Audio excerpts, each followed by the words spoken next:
March is National Colorectal Cancer Awareness Month, and specifically today is Dress in Blue Day, a day to bring awareness to the disease and to honor those who themselves have been impacted by colorectal cancer. I'm wearing blue today to support this important cause.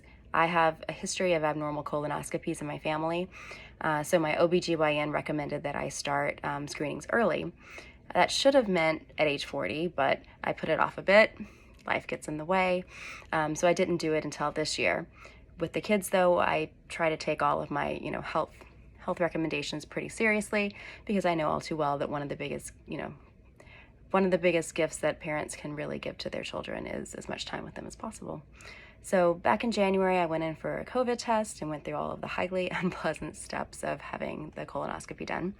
I can now confirm everything that you can read about it online, saying that the prep is far worse than the actual procedure. Absolutely true. And I encountered so many questions along the way from people, saying, why are you here?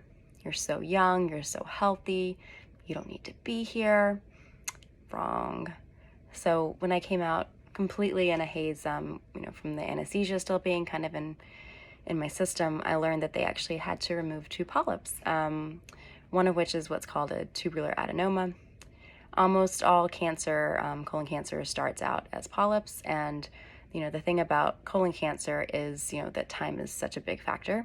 Polyps grow slowly over, a decade or more.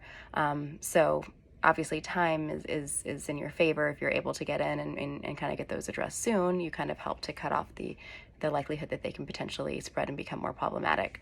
The interesting thing about tubular adenomas, which I had, they're mostly common in people who are age 50 or older, not me, obese, male, not me, a couch potato. I do like 250 miles plus on my Peloton a month, not a couch potato. But the last factor is from a family with a history of colon polyps. There you got me.